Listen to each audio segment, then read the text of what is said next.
And welcome into the Rowdy Studio talking about Pocono. Brad Keselowski winning the Good Sam RV Insurance 500. Did I get the name right? It's a sentence. It's a sentence. With Courtney Dryden, I'm Bass Masters. And Courtney, I got to tell you, this was an impressive win by Brad Keselowski.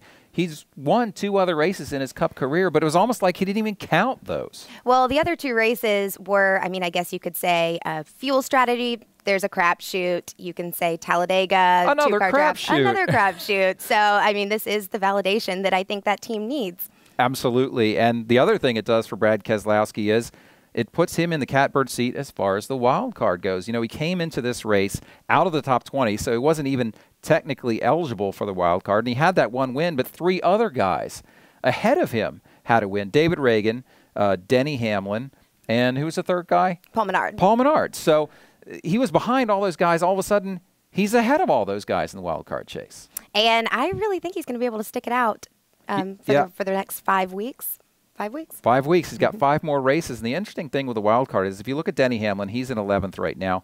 Well, he could win again at Michigan, or he could certainly win at Richmond and pick up a 2nd win. As far as the other guys go, it's kind of hard to see Paul Menard or David Reagan picking up another win. But then you've got guys who haven't won at all yet.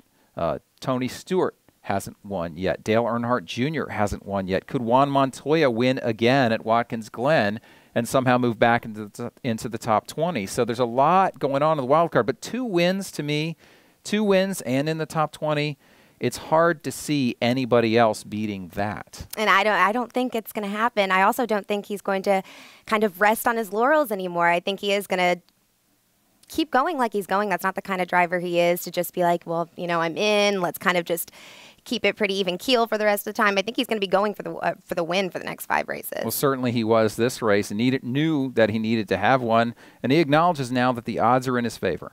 Gives us a pretty high odds if we were playing poker, but you know, nothing's 100% until it's 100%. So lots of races left, and just gonna keep plugging away. If we keep running like this, maybe we can get a 3rd win, and then we'd be damn near immune. So 3rd thing from this race, we got to talk about his crew chief, Paul Wolfe, because there was a hell of a pit call in the middle of the race. The call of the race, I think.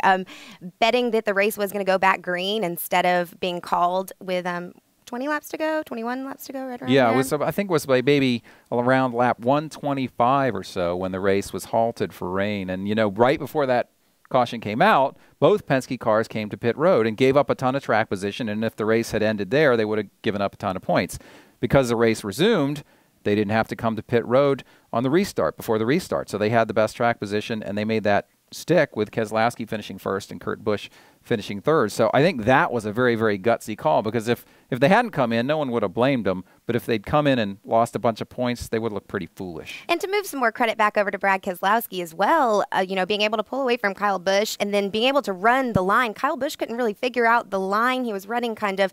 Kyle was better out of the tunnel turn, and then it looked like Keselowski was better out of turn 3, which I think is the most important turn to be good out of, because there's a long straightaway right afterwards. Yeah, I agree completely, and that's the thing. If you beat Kyle Busch on a restart and then hold him off for 20 laps, you know, you've done some pretty good driving. Right. He has validated himself. Absolutely. Validation for Brad Keselowski. A hell of a win. Puts him in very good position to make the chase, and that team's shown some speed recently. I'm not thinking they're really a championship threat, but could be interesting in the chase to see what they can do. All right, that's our take on the Good Sam RV Insurance 500 from Pocono.